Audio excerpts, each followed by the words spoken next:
মুসা নবীর যুগে বৃষ্টি হয় না। শকরি নবীর কাছে যায়, বলে নবী গো বৃষ্টি হতেছে না, একটু আল্লাহর কাছে দোয়া করেন। উনি দোয়া করতেছে, বাবাজি অনেক মানুষ নিয়ে দোয়া করতেছে, বৃষ্টি হয় না। ডাক দিয়ে আল্লাহ আমি না পয়গাম্বর, আমার দোয়া কি তুমি কবুল করবা না রে মালিক?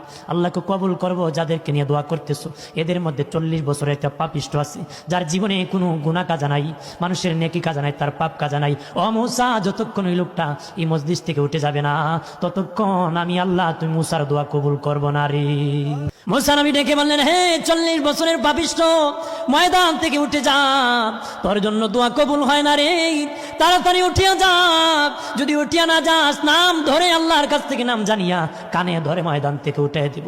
40 বছরের কানার মনে তো জানা আছে, ওই লোকের দিলে বাড়ি মারছে, আমি তো 40 বছরের পাপিষ্ট, জীবনে কোনোদিন আল্লাহকে আল্লাহ বলি নাই, নেকি করি নাই, পাপের অভাব নাই। 40 বছরের পাপিষ্ট ময়দানে বসিয়া কয়, মালিক আমি যদি এখন চোখের পানি ছেড়ে কান্দি, মানুষ বুঝে ফেলবে আমি 40 বছরের পাপিষ্ট, মানুষ জেনে ফেলবে গো আল্লাহ। 40 বছরের পাপিষ্ট আমার মা জানে না, আমার বাবা জানে না, আমার ভাই জানে না, আমার বোন জানে না, আমার আদরের বিবি জানে না, আমার সন্তান জানে না, আমার কেউ আত্মীয় বন্ধু বান্ধব কেউ জানে না।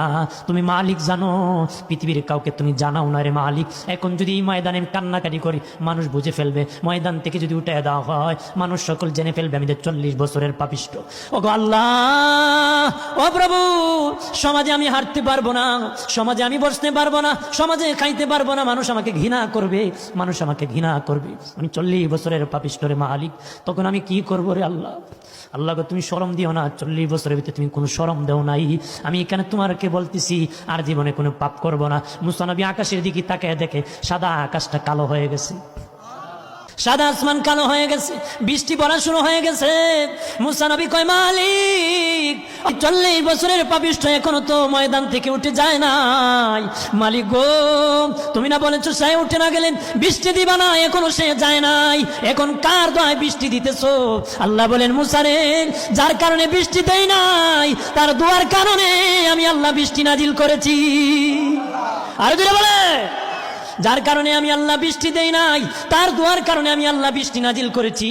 মুসা নবী কয়, আল্লাহ 40 বছরের পাপিষ্ট এক ভাও করে, এক কথা দিয়ে তোমাকে ভাও করে ফেলছে, তার চেহারাটা একটা নজর আমার দেখাই দাও। আল্লাহ কয়, মুসা 40 বছর খাওয়াইছি বাঁচাইছি, কারো সামনে তার চেহারা আনি নাই, দেখাই নাই, আর এখন তারে মাফ করে দিছি, তোমার সামনে তার চেহারা আনি আর লজ্জায় ফেলে দিব না। এমন কি দুনিয়ায় আর কোনোদিন তারে লজ্জা দিব না, কবরও আমি লজ্জা দিব না। হাসরে মিজানের পাল্লার কাছে তার গুনাহকে গোপন রাখিয়া আমি আল্লাহ জান্নাতের মেহমান বানাবো রে। এই জন্য জবানের দাম বেশি, জবানকে বেহুদা কথা বলিও না, বেপয়সা কথা বলিও না, গীবত করিও না, বদনাম করিও না, গালাগালি করিও না, বকাবকি করিও না, যা মনে চায় তা বলিও না। জবানটা হেফাজত করেন, ঘরে বসে বসে গালাগালি করে। এমনও মানুষ আছে, আমি বয়ান করতেছি, আপনারা বয়ান শুনতেছেন, হ্যাঁ ঘুমায় ঘুমায় বক্তাছে, কথা কয় ঠিক কিনা? কয়েকটা নাটক আরম্ভ করছে, কদিন পরে মোল্লা বলতে চিল্লাইন, কথা কয় বাবা কানে তুলাই দা, ঘুমাও, গালাগালি করিও না, বকতে বকতে মরলে মরতে দেরি হবে, ধুনা শুরু হইতে দেরি হবে না রে।